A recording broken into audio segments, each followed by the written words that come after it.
Okay, cool. Okay, and we are live. Welcome. So, this is Joe Milton with the ISPWP, the International Society of Professional Wedding Photographers. And this is our ongoing series of interviews with our member photographers. And today we have the great pleasure of interviewing Kirill Brusilovsky from Hamburg, Germany. So, welcome, Kirill. Thanks for coming. Glad to see you. Hello, Joe, and hello, everybody. Also my pleasure. Yes, very glad to finally meet you face to face, sort of. So why don't we get started? I'd always like to get started with find out more about you and your background and how you got into wedding photography. I find that the different ways that people start wedding photography is always endlessly fascinating because there's always so many different ways to get started. So when and how did you get started? Okay. Obviously, as I think almost all my colleagues, I haven't dreamt about it in my childhood. I didn't want to become a wedding photographer since my childhood, but I've started actually I photographed my first wedding in the year I got married myself. It was back 2006, and at that time I didn't know much about weddings. Actually, I was photographing though to that time. But I just took my camera and asked some people whom I knew just to attend the wedding and to make a few pictures, just to look around and have an impression. What is it all about? That was actually it, and actually I liked photographing it from the very beginning, and it was actually an idea of my wife. She said that suggested actually to me and said, "You're having so much fun photographing it. Won't you like to do it more professionally?" And actually, I didn't think about it before. I just liked it, but if somebody would have told me at that time that I would become a wedding photographer, I'd be very much surprised. Right. Yeah. Right. So you had a natural attraction to it, a natural talent for it, would you say? Well, yeah. Look, I was born in a family of an artist. My father is an artist, and he also wanted at least one of his sons. I have a brother to become an artist. It was not an issue for me actually becoming a free artist. I always considered myself more as a craftsman. I like more concrete things, and I have a little bit more pragmatic kind of thinking. So I went studying design, which is also quite close, and or it's called, I think, visual communication. So it's more broad actually, and was studying photography and graphic design altogether. But actually, my first photos I've done as a child. My father had a very good camera. Luckily, he's got a Hasselblad at that time, and I could borrow it from him. And I also had some equipment, so I could actually develop black and white film. And so I was photographing a few times at the school events, being a teenager. Again, just for fun. Sure. And did your dad have his own darkroom? Did you have a darkroom in the house? No. Strangely, he has never printed. He has never made prints by himself. He let somebody do it, but I did black and white printing myself. I had my own darkroom. Oh, good for you. Yeah, and it was fun. It was fun. I liked it as a hobby again. Sure. And so I went to Germany when I was 17. So I grew up in Moscow, and then actually my education I've received it in Germany. And as I have begun studying design, I also had never considered myself a photographer at that time. It was a very interesting studying because photographers and graphic designers, so people with these two absolutely different backgrounds, have been mixed together in the same group. Yeah. So there were some exams there because it was very hard to get a place there, and you could either apply with photography or apply with drawings. Okay. And I did, and the exams were both. Mm-hmm. And so it was quite intense. And there I've met people.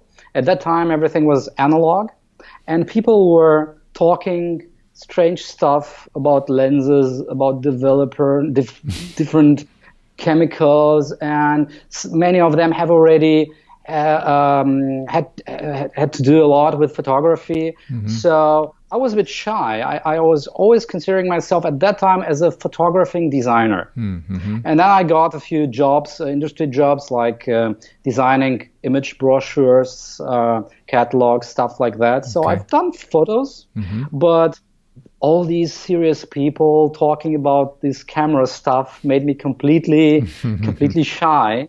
And I guess I went into serious photography long after I have completed my design studies. Okay. So maybe all those experiences sort of all came together, and you're able to maximize the effect of all that experience to come together into your final who you are and the kind of art that you create. I can also add, I think it's a funny thing. I worked as a designer already for many years. Also, I've begun before my studying, and before studying design, I've also studied advertising. Mm-hmm. It's all like a big field, actually a big field of communication, and I liked changing tasks time to time, just not to get bored. Right. And so after a while, I was not bored actually doing design, but it was also very hard time for me, the creative part. Like if you have to think out a logo and you start from a blank piece of paper, for me it was like giving birth to a child. Like you get pregnant with this idea, and then you suffer and suffer, and then something gets done, and it was like a catharsis. Yes. And it was like after years, I found it a little bit like it was tough. And so after I have photographed my first weddings, I felt like I'm relaxing. At that time I didn't get the idea correctly. I thought photographing is something like it's about the moment. It's not that.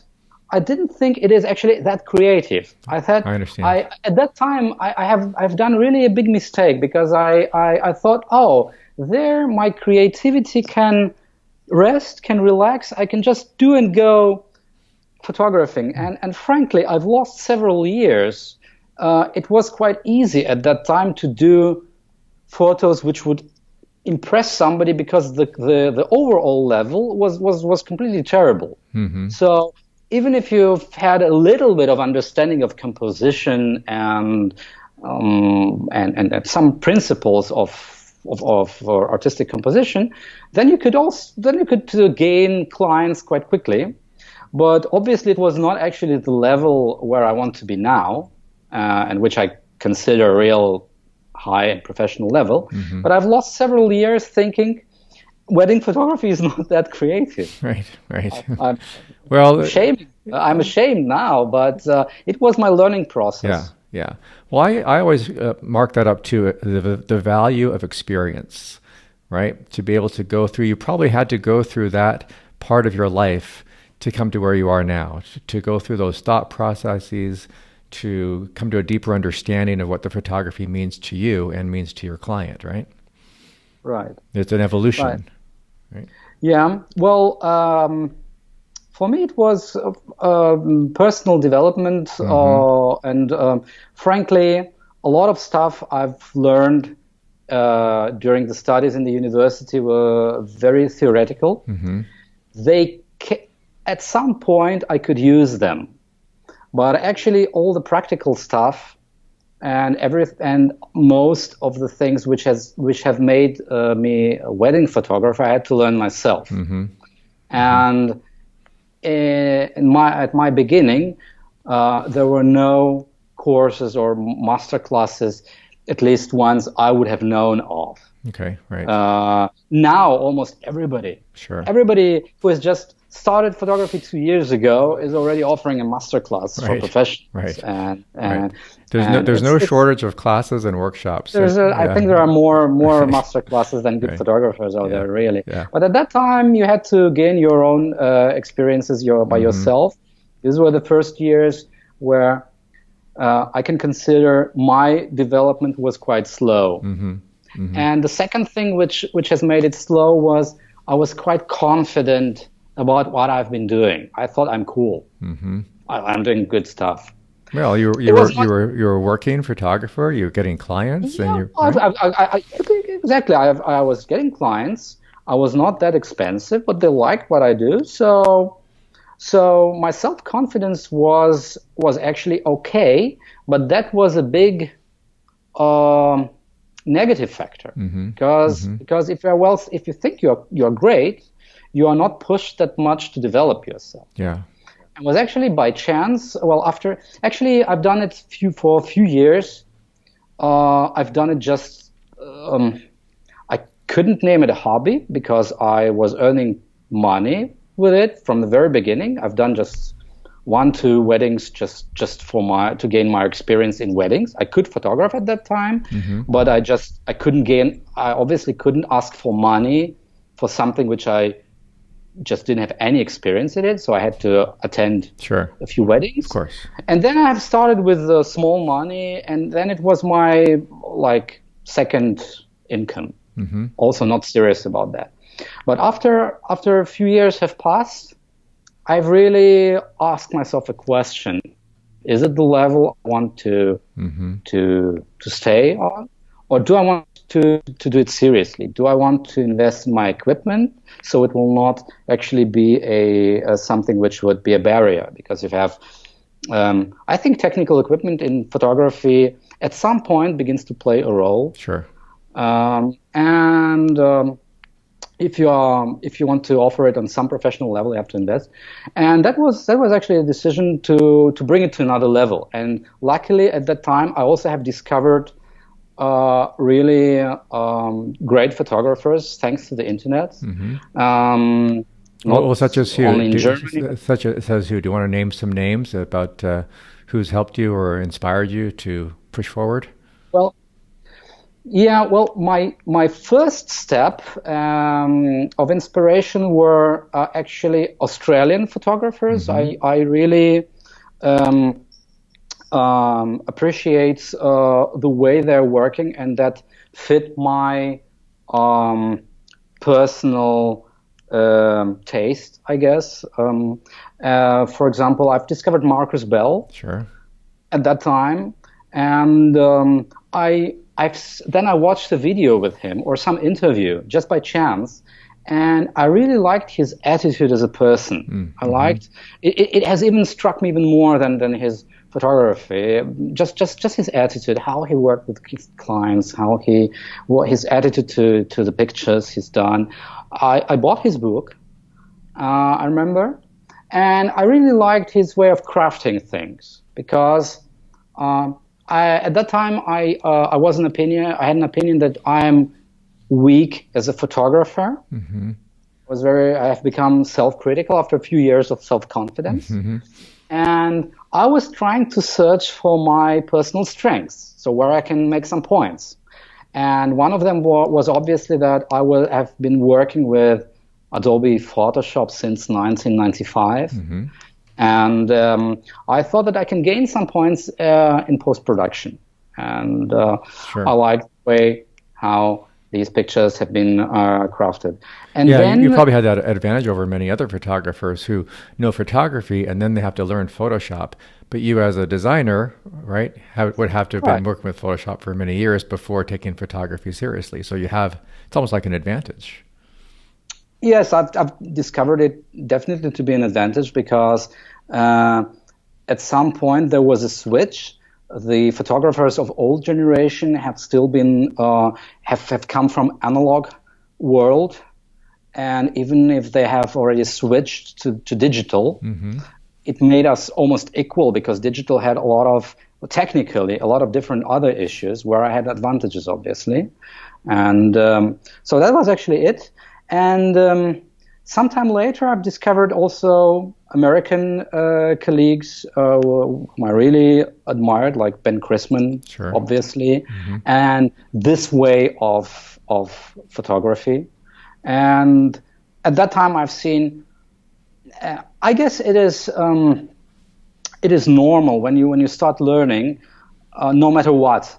At the beginning, you progress quite quickly, and when your knowledge is small, the borders of it are also small, which is beyond your knowledge. Right. But when your knowledge starts to grow, the border beyond it grows even more. So then actually, the more you know, the more you discover how much you still don't know. You don't know, and then, exactly. Yeah. And then you see people who are so cool and then think, oh my God. And that was the time actually I have discovered also some master classes and events by other photographers organizations. I used to be several years I was a member of Fearless Photographers, which I now am not out of several reasons. But at that time, I really have enjoyed the atmosphere there. And I also liked people talking about their own fails and stating that they have had the same problems, the same emotional issues as I've had. So it was actually a great time of development, personally. So after all these years of experience and development now, how would you, I guess, describe where you are now, like in terms of how has your style evolved into how you approach a wedding today? And also I'm interested also in your post-processing now, because of you have such, vast experience, probably more than most, on post-production and Photoshop, Lightroom type skills. So where do you see yourself today in terms of how you shoot the wedding and how you post-process the wedding? Okay, I see. Look, I want to answer it a little bit broader. Sure. Every year, I have made myself some specific tasks or put some aims which I wanted to reach. For example, the first years I was very nervous. It's very hectic. And every time I have failed a shot or I've made a plan, if something didn't go as I wanted, I was completely out of balance. For example, so one of my points was actually to try to work more routinely. Normally everybody would say, I want to be creative. I also want to like to search for new challenges, and that's also true. I'm still trying to put myself into some situations where I have challenges. But to my point, I think that one important thing which also belongs to professionalism, people hire me. And people want they want to have confidence. If they hire somebody and pay somebody well, who has been already doing what he's doing for many years, they are not just buying my style and my pictures, they're buying some piece of confidence. So this is the confidence which I have to have. And so I probably must admit that I have been searching for and experimenting earlier a little bit more than now. Now some things have settled to some kind of routines, at least from technical point of view. I'm still searching. I'm still trying to make shots beyond my general program and beyond my favorite settings. Go a little bit outside of your comfort zone, right? Go a little bit outside of it, but not as much as earlier, I must admit. So back now to your question, to the style. I have asked I've seen wedding photography for myself as a business. Sure. Many people say that they're doing it for fun. They are artists, and I like being creative to a certain extent. And obviously my clients consider me to be creative, but looking at it as a business, I have said to myself or asked myself, what can I do which others can't? Mm-hmm. At least where do I have a chance to be better than the others? And at least I don't want any client to say, oh, I've had a guest with a camera and by chance he's done almost similar photos. So where can I point? Mm-hmm. Of course, the first and the main thing, the camera doesn't make a photographer. So mainly it is still my point of view. How do I see things? How do I recognize the light and the composition and the moment? Of course. But it still can be that somebody else, like an amateur, somebody with a camera as good as mine, just by chance is somewhere at the same point and has clicked and has made a good shot. Mm-hmm. And it's not worse than mine. So I need to do more. So I searched for some things where I have much better standing. So it was, and it still is post-production, mm-hmm. which I've named. So mm-hmm. I've always tried to gain points and pictures I am presenting and I'm showing, they don't, I still want them to look natural in the perception. Mm-hmm. But they are much processed, and there I get much inspired from the movies. So when we are in the big movies, sure. like Marvel movies or some high-budget movies, mm-hmm. they always have some special look.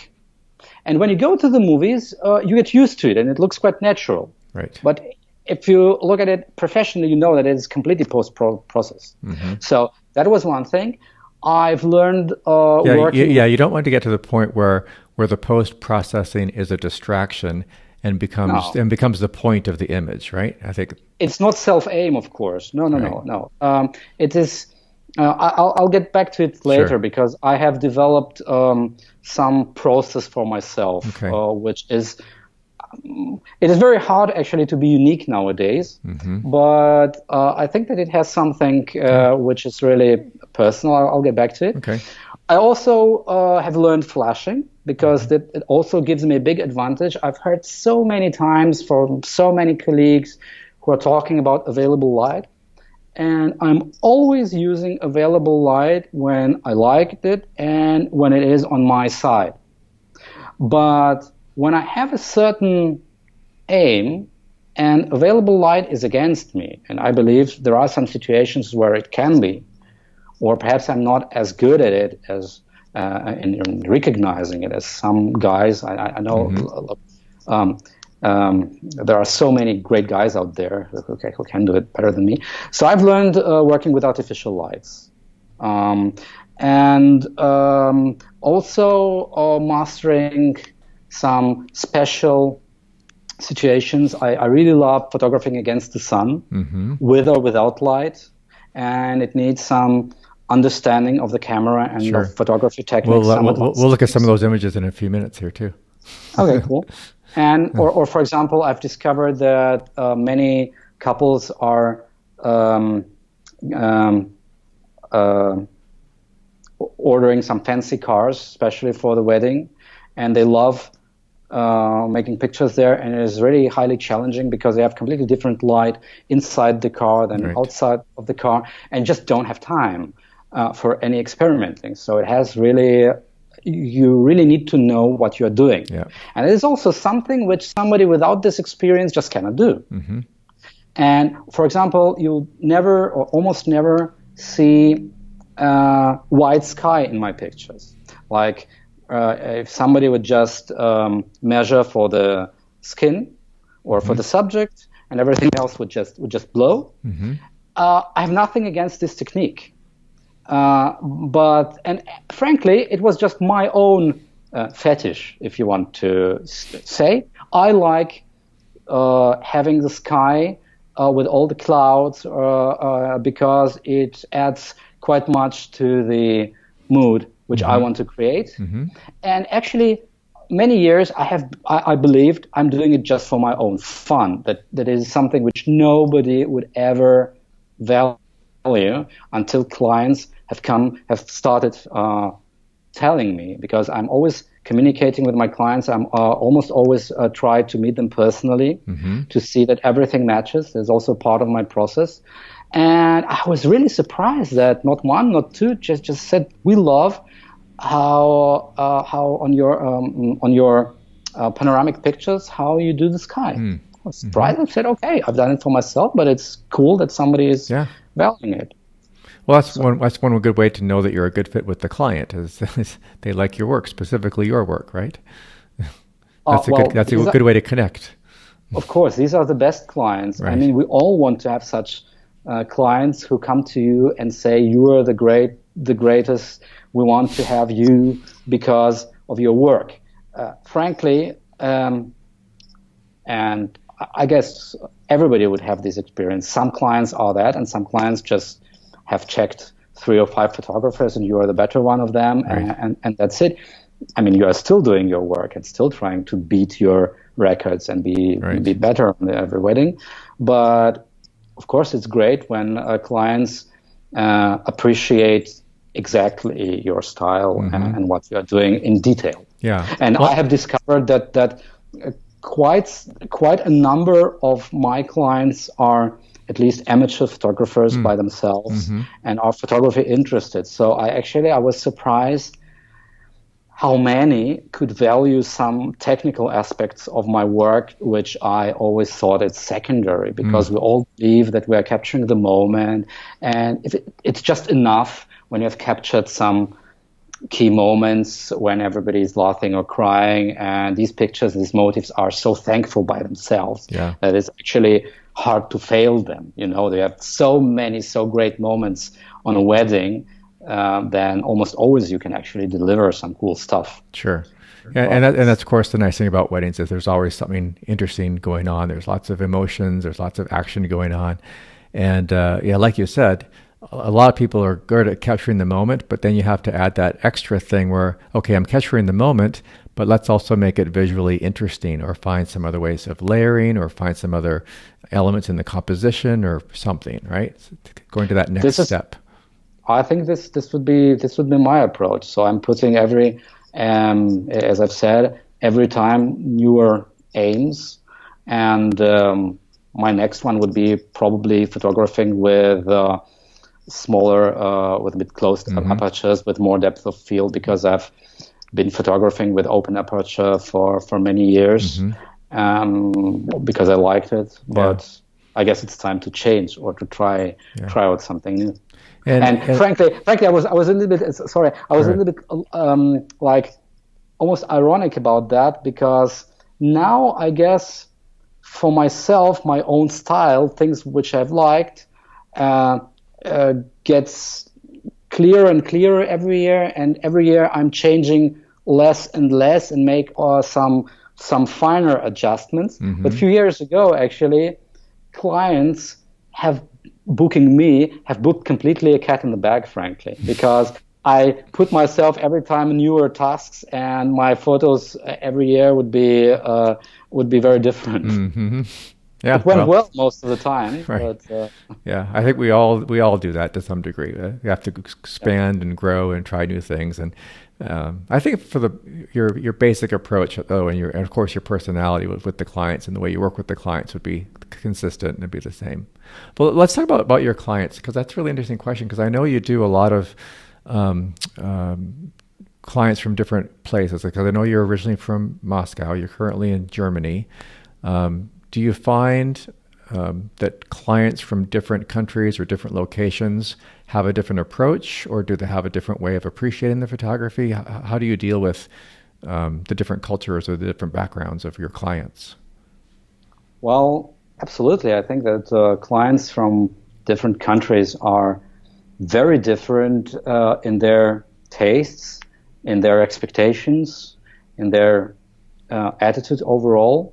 And I don't think if it. I don't know if it's my blessing or curse that I have this mixture of a cultural mixture myself, because my taste was forming obviously in my childhood, with my father having being an artist. He is a surrealist, but he still is fond of.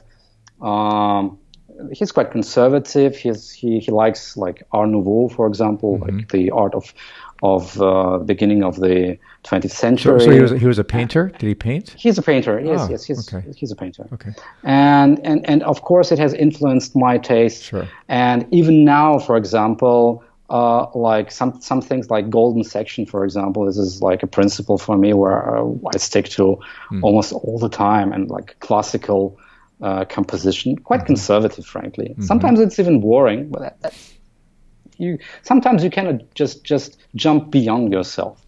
Right. But on another part, my taste was formed in Germany because I've been studying here, and some things have mixed up in my taste.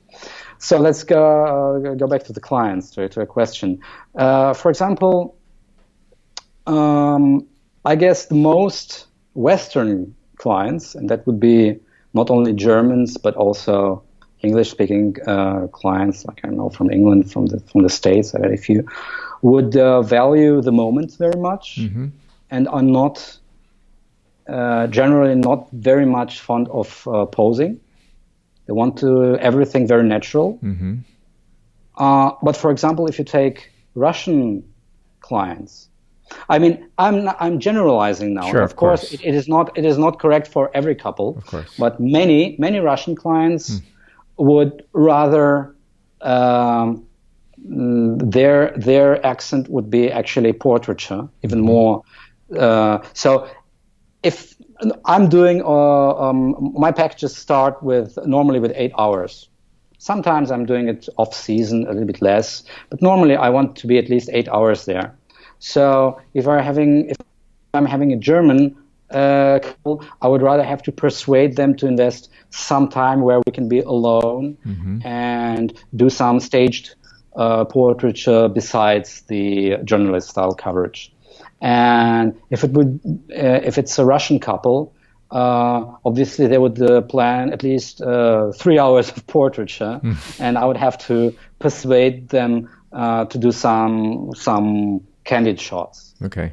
Or, for example, if you take Asian clients like Chinese, for example, especially, they want typically, not everybody, but typically they would have everything, love to have everything perfect, like perfect skin, yes, and perfect figure, and they would expect a lot of retouching and whatever. It would be another question, how far do you go for your clients? So obviously we're not doing everything what our clients want us, but I've seen a lot of colleagues who are quite radical about this. Oh, I never do this. I would never do that. And there are also, I guess, things which I wouldn't do, and I try to discover them when I'm meeting the client. And if I have an impression they want too much from me, which is not mine, I would rather try to make them understand very softly that I'm probably not the best one for the job, and then it's also their decision.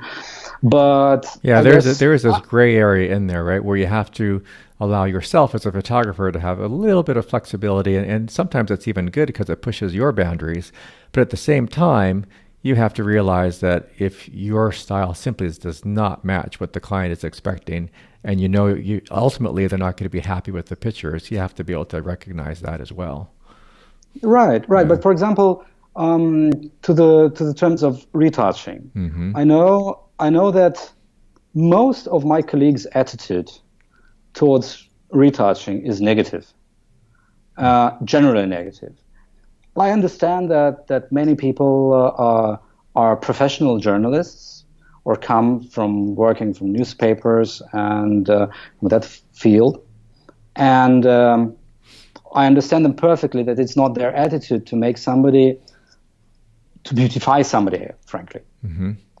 But again, we were talking before. I've done some post-production also for other photographers, some Photoshop work. I also was earning money with post-production for cosmetic companies, for photos or whatever. So I guess I wanted also to turn it to my advantage. And in some cases, I do a little bit more of retouching than normally everybody else would do, because I can do it the way that nobody would notice it. I guess one would rather offer no retouching at all than bad retouching, or retouching somebody would just recognize. Right. And it is not the point to make somebody 20 years younger or make somebody look like Brad Pitt. But Brad Pitt's looking a little bit older these days, by the way. Yeah, but still, well, I guess for men it's not that much of an issue as for ladies. Some men, well, I like Brad Pitt now even more. But it's not a story. Again, somebody might look. I would never like retouch the signs of the obvious signs of age because they are part of the person. But there are some things, for example, professional studio photographers who have been doing studio photography all their life. They can craft the light and composition so perfectly that actually, even if a person with some imperfections would come there, they would know the ways to put him or her into a certain light so that it would be the best, if it's the task, right? The best way to photograph. But it takes time and it needs a studio and whatever. And we must remember that we have very tough conditions. Sometimes we don't have time to make a perfect shot. Sometimes if you're working with like wide lenses or whatever, they do some distortions or distractions. And actually, my way of crafting my picture in terms of post-production is bringing it to the point as I remember it.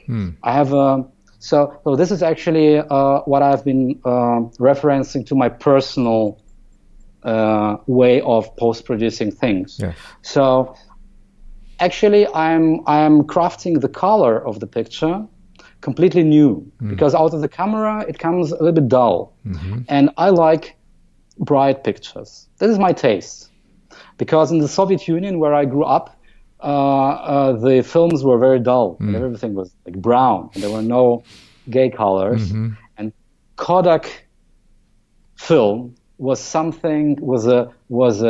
symbol of the Western prosperity. Interesting. Color.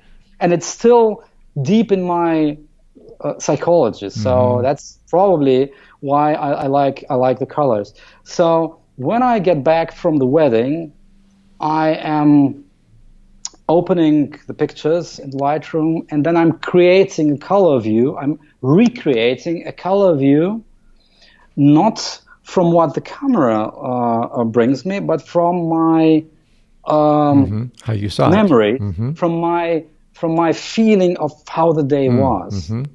So it looks perhaps for an amateur it will not look artificial, but frankly it is completely artificial. Yeah. Times. So do you have like a couple of favorite presets that you use, or do you take a more custom approach? I have presets of my own, and sometimes I'm collecting presets from previous weddings, and sometimes I take them as a starting point.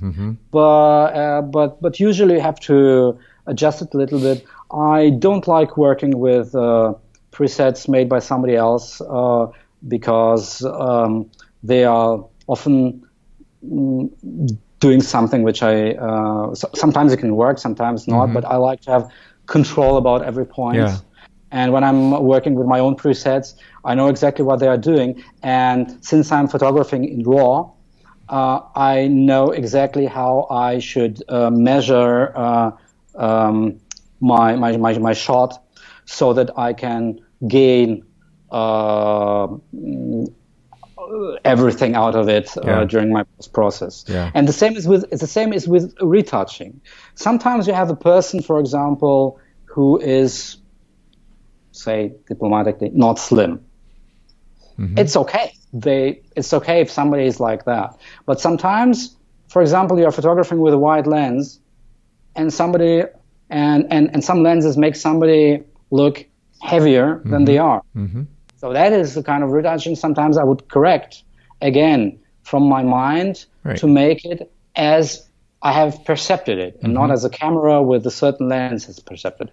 So that's my attitude to retouching. Okay. Yeah, I like the attitude for to building your own custom presets, because that becomes more of your signature. I totally get it when people want to either use other people's presets as a good starting point, because sometimes it's a shortcut.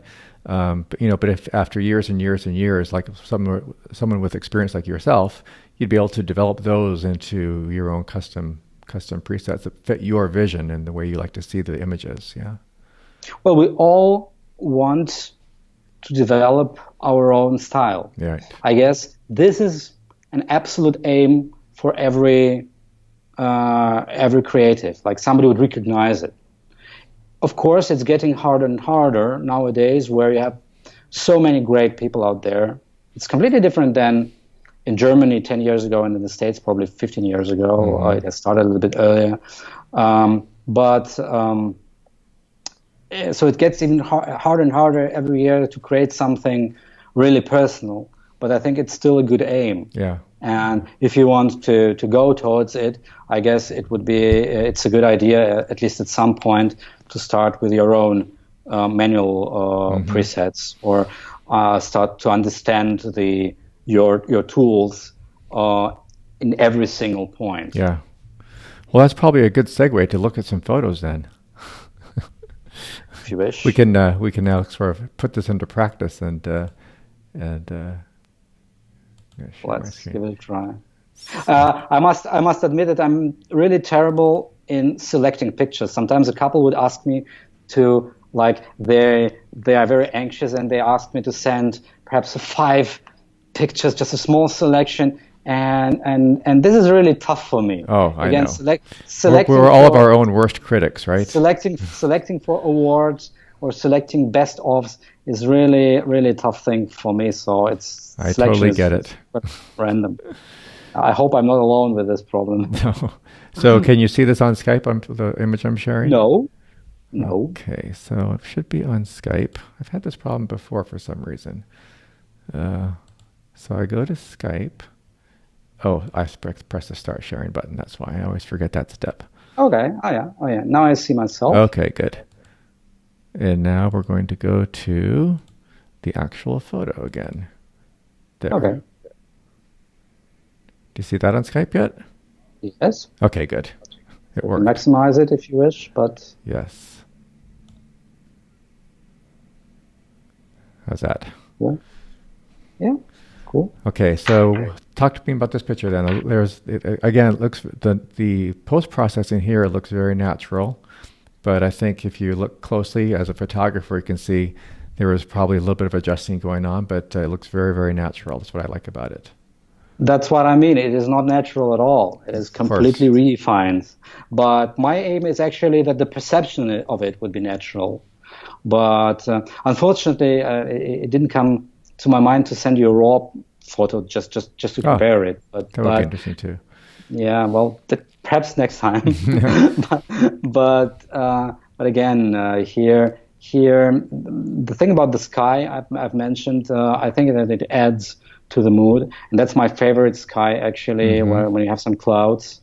And those were not post-processed in there. Those were the actual clouds. No. Oh no, my God, no, never.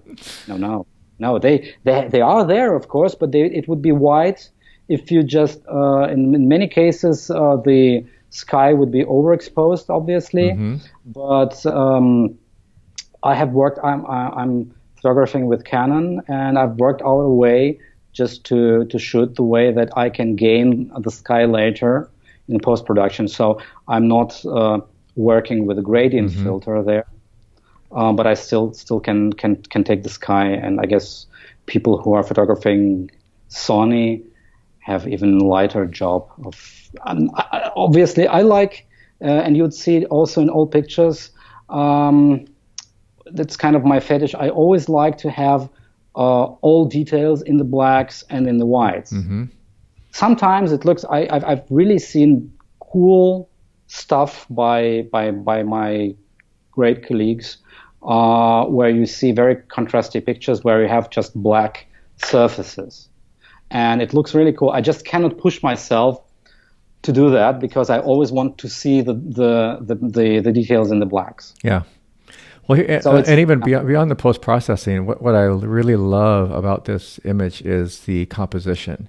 Because a lot of photographers could say, oh, to the couple, go stand over there because it's a lovely building, I'll take pictures with. But if you look at the converging lines, the use of your converging lines is fantastic. And also the horizontal line that goes right to where the couple is. I think the composition in here is obviously very, very thoughtful. And that's what I appreciate about it. Thank you. Okay. Yeah, well, I'm making quite a lot of thoughts about the composition, and year after year, I notice myself when I'm viewing the pictures that it's almost never spontaneous. Even if I have to make a shot which I haven't been prepared for, which I have to do just instantly, I'm still trying to frame the subject and to compose it. Well, in this case, it is not the best example for framing, I would guess, but normally I would make a lot of thoughts in the fraction of a second about the composition and stick to the more or less conservative composition rules. Well, like a lot of us do, you can take so you start off with more of the, I guess, the easy or the safe images, and then if you have time, or if you want to push yourself a bit, try and find that little extra. Of course. Well, that was one of my tasks. I was at the master class of Mauricio Arias from Christmas Studios a few years ago, and I was very lucky just to be able to meet this guy, and it was so much input, and the way he's working with mirrorings. And at that time, actually, almost everybody has started working with mirrorings, so you cannot really impress any professional with that. But I also wanted to try things out, and I guess it's more interesting than the odd pictures. Yeah. Well, let's talk about this next one then. So, because this is well, I'll let you describe what's going on here. Okay, so I've seen a few interviews on this channel before with some other colleagues, and I guess there are a lot of people who are very much into complete journalism, and I appreciate this approach very much. But for example, I have also been at the workshop with Tyler Wirken, who is also a great guy. But for me, I just after it made me thought about certain things, and I've said, okay, I would not go as far as he goes, because he said I would never touch anything or move anything to adjust my picture. Just I let the flow go, and I understand because he's coming from that's his background, newspaper right. journalism. That's his background, right. And it's done there well. And I am completely emancipated from that because I don't have this background, obviously. And many clients are actually quite. They perhaps not everybody likes to stage things, but they all would be very thankful. And some of them would not ask, but some of them would ask, okay, where should I sit? Where should we organize everything, the scene, so that it would look better in the pictures? And I say, well, why not? So, well, again, I think it's a matter of finding the right client for you, because if someone like Tyler says, he makes that clear to his clients, I'm not going to tell you where to sit, I'm not going to move anything, and they're okay with that. But some clients say, is the light better over here? I can sit either here or here. Where would you rather? And I say, oh, go sit over there. Light's a little bit better over there.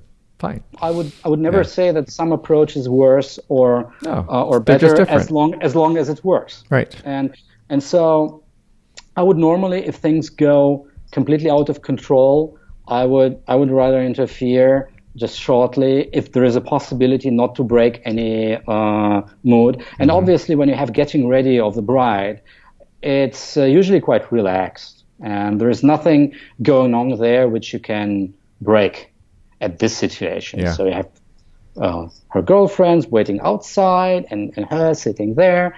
And at this case, I can arrange my shot almost perfectly. Well, there is some stuff going on in the foreground which is not that perfect, and that's also what makes some noise, which makes but that tells part of the story too.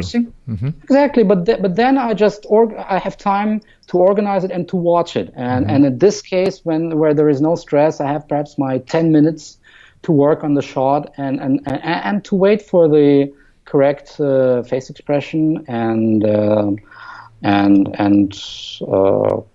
correct situation in the frankly absolutely organized shot. So in this shot, almost everything is organized and I'm assuming also you're shooting like through a window, and that's the bridesmaids are in the reflection, right? Yeah, that's what I thought. They're in the reflection, right? Yeah.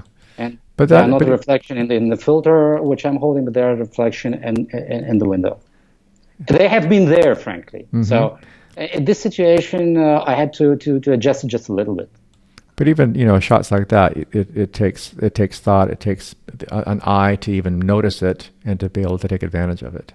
Look, every professional would recognize that this shot is staged, right? I mean, he's not looking at the camera, but he's camera aware. And of course, I remember somebody, I don't remember who was talking about that. Of course, my goal would be to work on this picture so that for a moment he would forget about being photographed, and some interesting thought would come through his mind, or something would distract him from being photographed, and then it would be actually a stage shot which would look completely frank, completely candid. But it is staged. Well, in a wedding, for the most part, the subjects are camera aware to some degree, unless you're at a long distance with a telephoto or something. But that doesn't necessarily mean that it's not a natural shot, though, even though it's camera aware. That's, Right. Yeah. But I like this one because even though it's just a nice, I guess we'd call it semi-candid moment, because he knows you're there, but that's fine, and he's adjusting his camera. You're still making some very interesting artistic decisions here about I could just shoot it straight, or I can find some way to bring some interesting visual elements into the image as well that not everybody would necessarily do. I also must add that now, in the recent years, I'm photographing, having an album almost all the time in my somehow in my mind. So, and I really love putting an image over a spread. So that's why I don't use central composition that often. Firstly, I've learned long ago that it is boring most of the time, or I use it very sparingly in certain situations where I really have to have a symmetrical and central composition. But mostly, I would compose the subject a little bit differently. Interesting. Yeah, thinking ahead to the album is helpful. Yeah, right. If you sort of pre-design it in your head. Yeah. So this is actually also a typical example of a stage shot with a spontaneous moment, right? So you told them where to sit, which is fine. Over here, we'll do the champagne popping picture, right? Well, they not that, no. Actually, they've been there, and they've been playing around, and this bathtub was really huge, and I didn't have to say a lot to them. It was not that much stage. It just has worked out that we've said, oh, what a big tub. Perhaps somebody wants to climb in there, and that suddenly they're all there. And so it's also a sample of interconnecting with clients. Again, to my mind, because I'm not coming from this newspaper photographer scene, so for me it is a different thing than photographing a news story where you never can touch or change something. Sure. It is a mixture Of course, nobody would like just post pictures. People would like to have fun and to have some pictures where you have mood in them. And this is a kind of a gameplay. And sometimes it requires the connection with people, because obviously you can make this shot when every single person can relax there, knowing that you are there too. Right, and these are all absolutely authentic reactions too, which is what draws you to the photo. And I'm sure the clients love these kinds of photos because they are real reactions, and it's a fun moment for them. Yes, but just to be able to make it, you have to be able to connect with them. You have to be, and they have to trust you, right? Yeah. At many other they say to me, and I take it with pleasure when they say, "Oh, we haven't been aware that you've been there." And that's always actually the best. That's actually to the point, because I've selected some very special pictures where I wanted to say something, perhaps, but obviously I'm not staging every single shot, and there are big parts of the of things happening where I don't interfere at all. Yeah. So this is looks like I guess a part of your theme, I guess, is you obviously like group shots, showing people together, working together, interacting together. And also I'm seeing a theme also of foreground layering. So you're able to find some things that add to the photo visual interest, foreground and background, and to be able to provide something much more interesting to look at that way. That was actually one of the things I learned just technically, just making, look, as an artist, you have certain instruments, certain tools. Some artists would work with a single tool, I don't know, a pencil and a paper, and that's it. And some artists love to have huge amount of tools, and some of them you are working all the time, and some of them it's just one tool in your instrumentarium, in your tool set. And this is just one more tool of making a picture visually perhaps a little bit more interesting, adding some noise, this foreground blurred stuff. That's the thing you just learn and say, okay, I'm taking it and I'm using it in some shots, trying to make it just to add some certain extra to it. That's it. It's not for the sake of it. It's just a tool. Well, it helps too that you have some nice authentic moment going on of, the putting on of the boutonnieres, and you have a nice, it's not a pose, but a nice body shape of the groom. I guess that's in the middle, and nice lighting on his face. I mean, a lot of different elements come together in this photo. I've just seen, well, it takes some time, and as I've told you in the beginning, my journey was quite long. I've lost several years, and nowadays you can, I guess, be there where I am much quicker than after over 10 years. But so I've added some stuff to my pictures after a few years, because if I would have photographed, I could have made the same shot 10 years ago, but it wouldn't be that fancy, I guess. Yeah.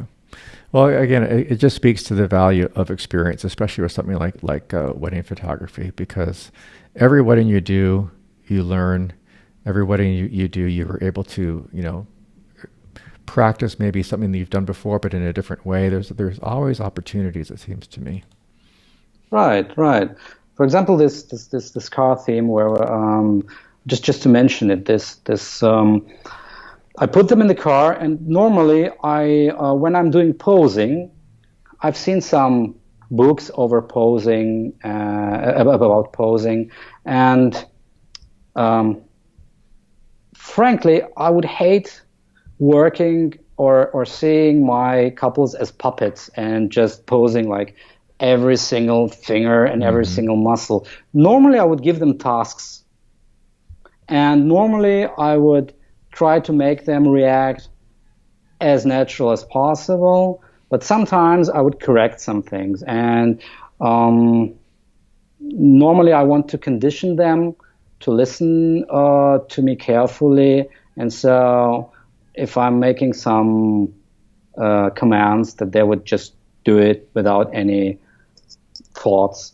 but I'm adjusting very little. Normally I would give them a certain task like coming close together and talking about certain themes with each other, and then watch them. But as you see, the couple in the car is lit, and that's where you gain certain experience after a few times doing that, and then you can do it quite quickly. Yeah. Again, that's that extra step that not everybody would take the time to do, right? Yeah, well, that's actually my way of dealing with. I hate the word competition, frankly, because I am in touch with many of my colleagues whom I really like both personally and whose work I admire. They are not my competition, if you want, but of course there is a market there, and of course you have to have some standing there, and every single advantage you can gain of something, you are doing it, and every personal strength you have, you want to put in your pictures. Yeah.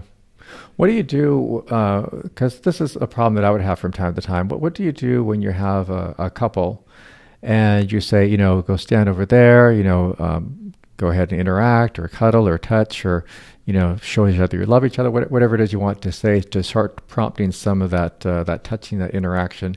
And maybe one or both of them is very uncomfortable doing that, or they're very stiff, or they clearly don't want to be photographed. How do you overcome something like that?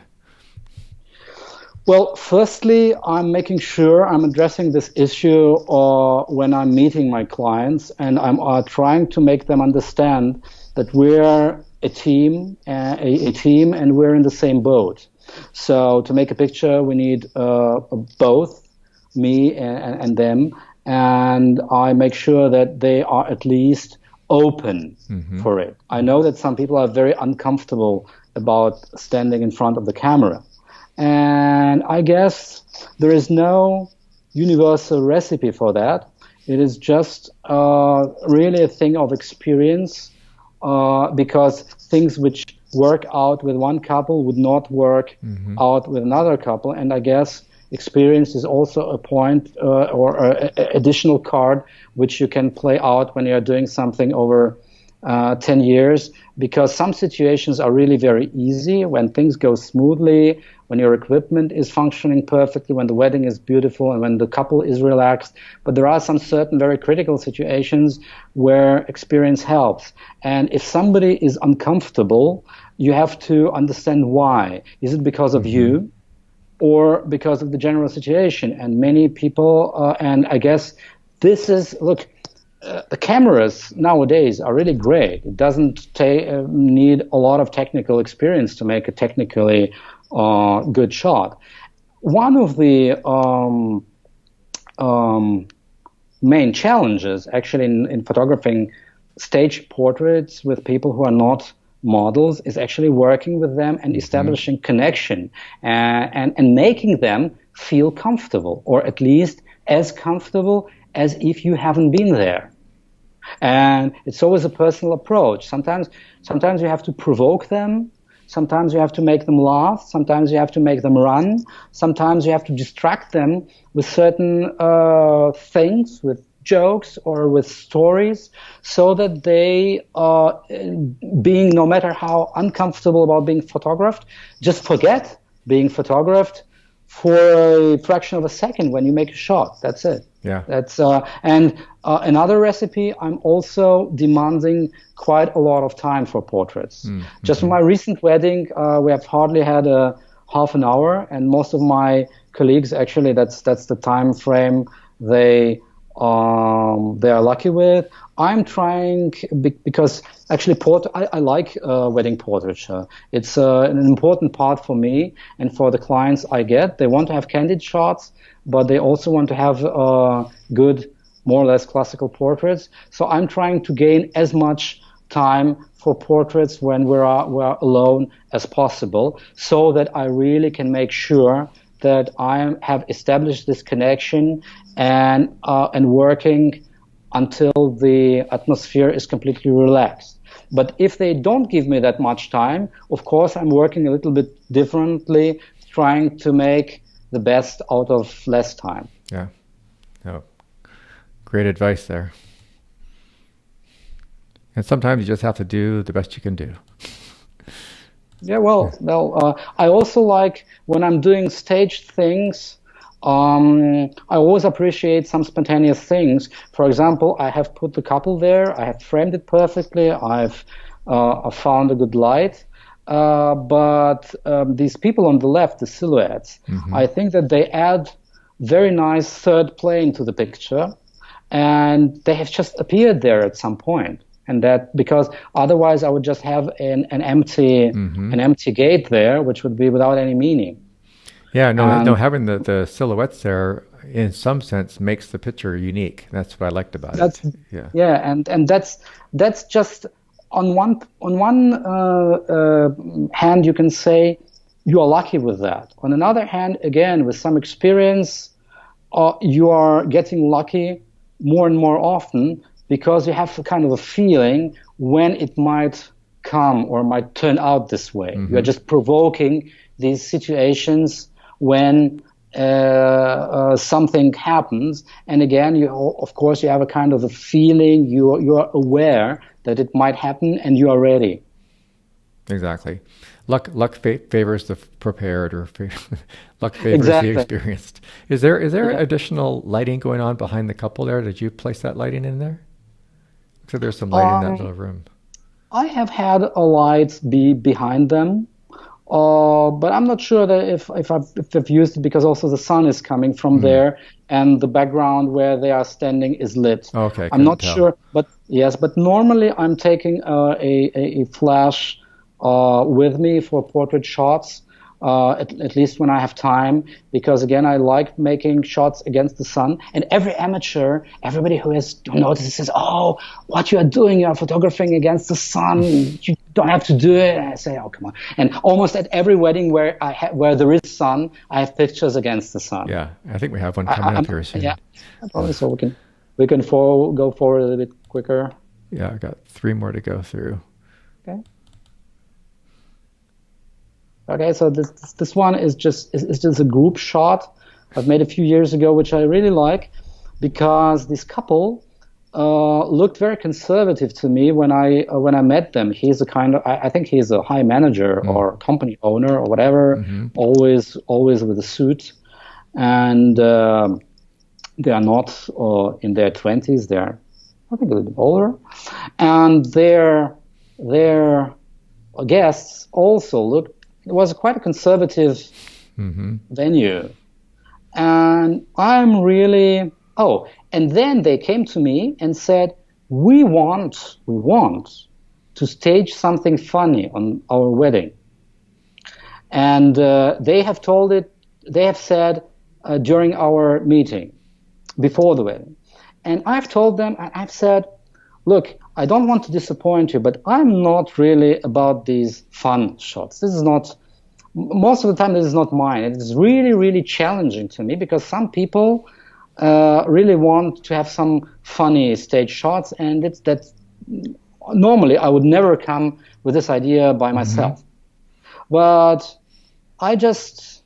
there was really real challenge for me. It was real challenge, and and that's why I'm so proud of this picture, because I could bring the whole venue, all these people, to work together with me. And I guess I needed them. I needed their will. I could not do anything against their will, but I needed to establish the connection, and I needed to develop this idea, and to come to all these guests and to say, we have to do it all together. And they have cooperated so well, and this shot has been done within, 2 minutes. And that's why I'm glad, because it was my personal challenge, and I think it worked out. Yeah, it did. Yeah, that's probably one of their favorite images too. Yeah, look, sometimes pictures you are making for awards are really, you gain a lot of positive voices in photographer community, a lot of appreciation, but sometimes these pictures even don't get put into a couple's albums. Just completely different things.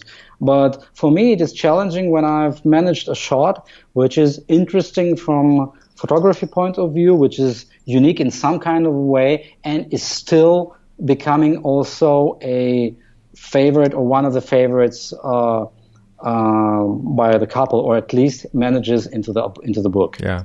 And before you shot this, even before the wedding, did you have this image envisioned, or did you come up with the idea like on the spot? I never do spot scouting before. Mm-hmm.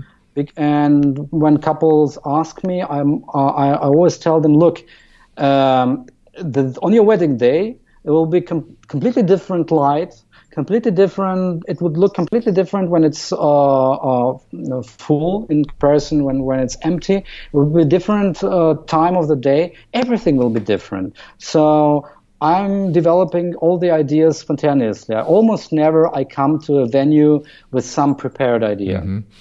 Well, that makes the shot even better to come up with an idea like that on the spot. Right. Okay, 2 more. And here we go with your shooting into the sun. Yeah. Well, this one was quite challenging because I almost haven't had any equipment, Mm-hmm. but I guess this belongs to the cool parts of our job because this is in Switzerland. And the couple lives there. They are actually from that place, not far away, and they had a cool wedding venue there. And then his gift to her, or her gift to him, I don't remember, it was actually a surprise. This flight over the place, over their native place, with this helicopter. There was also my first flight in a helicopter ever, and it was such an honor because the only people in this helicopter was the pilot, the couple, and me, and there was no other place, and nobody knew where we were flying to. And we actually we flew on top of a mountain with the snow where there was nothing and nobody else, and we just landed there, and we had a few minutes there, and it was a complete surprise to everybody and to me as well. I didn't know what would happen, and I could just take a minimum of the equipment there, and I had to work out my shots. I've done a lot, obviously, just to make sure that at least something works out because I couldn't fail on it. Well, here's an excellent example of a client who has absolutely complete trust in you, because this is time and expense and risk and everything else. Because to bring you along to say, I want this to be part of my wedding day and be part of my album. And for you to be able to come up with an interesting shot like off the top of your head in probably not much time is a great challenge. Trust is a very good thing. Of course I get very sad or very disappointed, and luckily it's very, very rarely when clients are so close that you just cannot establish the amount of trust which I would normally require or demand. But in most cases, and it's also definitely a major or very important part of the job, because I know some great people out there, and I don't want to criticize anybody, but sometimes I'm just asking myself, people are photographers, but sometimes I've heard the stories how they work or communicate with their clients, and how less or how little aware they are actually of their clients. That I'm really asking myself if it's right. Yeah. Even if you are a journalist, even if you are just hiding and you are not there and just watching them, you still have to establish trust and faith in what you are doing. And also before and after the wedding, you have to be on the same level, on the same wave with your clients. And it is very, very important, well, at least for me. Yeah. Well, it certainly turns out with better images if you're able to establish that trust, that's for sure. Because sometimes they're more willing to take risks or to try something that they would not have otherwise done with another photographer. Okay, last image. Okay, well, that's just a I don't know what to say about it. It's just again, you can say you're lucky because or it just works out with time when you know that there will be confetti or some kind of dancing or whatever, some moment where you're lucky to capture that. And well, I don't know if it's the luckiest one because just I guess well, the angle or just you're looking at her from very weird angle, just below her dress, but again, she could live with it. Yeah, and but it's the great facial expressions, and what drew me to this one too was and again maybe a little bit of luck, but the combination of colors, because you got the bright red confetti, the green and purple lights. I mean, it's a very strong and colorful image. I mean, you were talking about color earlier before, and right. This is a typical one for me, but actually it has been there. It has been there because the room has been lit. So I would never Photoshop the color there. Of course, you have a much influence in the colors, for example, in the development temperature, and sometimes when the room is completely dull lit, I could try to turn the image very warm or very cold, just to play a little bit with some, just to gain some color out of it. But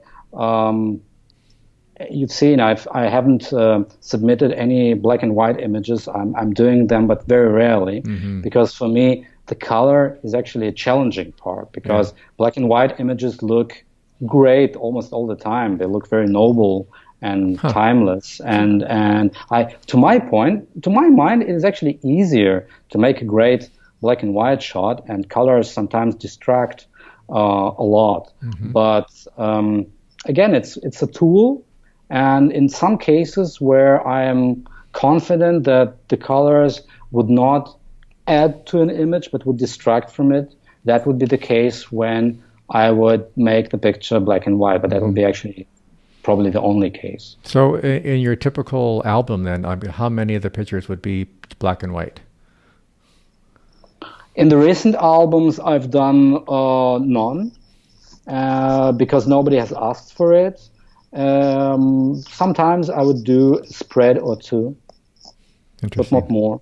Interesting. Not more. No, because again, it's a tool, and there are rarely, but there are couples who could come to me, and obviously I don't have many black and white pictures on my website, but they would come to me and the connection would be there, and they would ask me or tell me that they actually like or appreciate black and white photos, and then I would make my thoughts. And but in most of the cases, I would try to develop all pictures in color, and then make some of them, if they would wish, if they explicitly would wish them, I would try to make some of them black and white, because I have learned that most of the clients are very well aware that the camera makes the picture in color. That's a very weird part when you have developed your picture or some of your pictures in black and white, and then somebody's out of whatever reason, I mean, it can be completely stupid.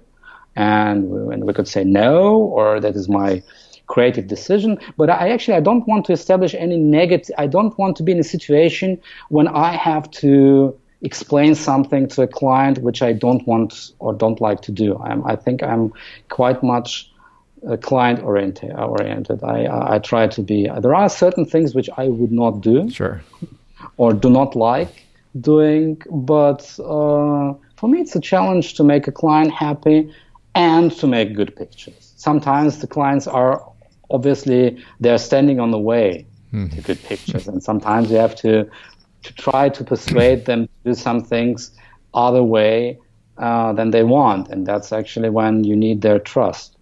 Well, as we can see, there's no question at all you can make good pictures. So do appreciate your time.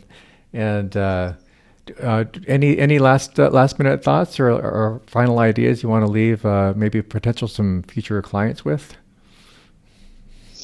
I don't have any specific thoughts. I think I'm very glad to be a member of ISPWP.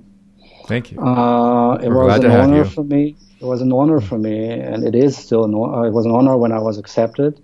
I know that there is a certain barrier, and it still is an honor. And every time I'm visiting the site or looking at the competitions, I see so many great works there, and I'm really happy to be in the company of so many great people there. And thanks for doing that. Well, it's a great honor to Thanks to have you, you especially. be part of the group as well. So thank you, Kirill. Thank you very much. And we'll put this on YouTube, and we'll add a lot of your contact information and website and everything on the description of the YouTube video. So Thank you very much. I Thank really you very appreciate much talking with you. I've really enjoyed it. Me All right. too. Thanks so much. Bye. Goodbye.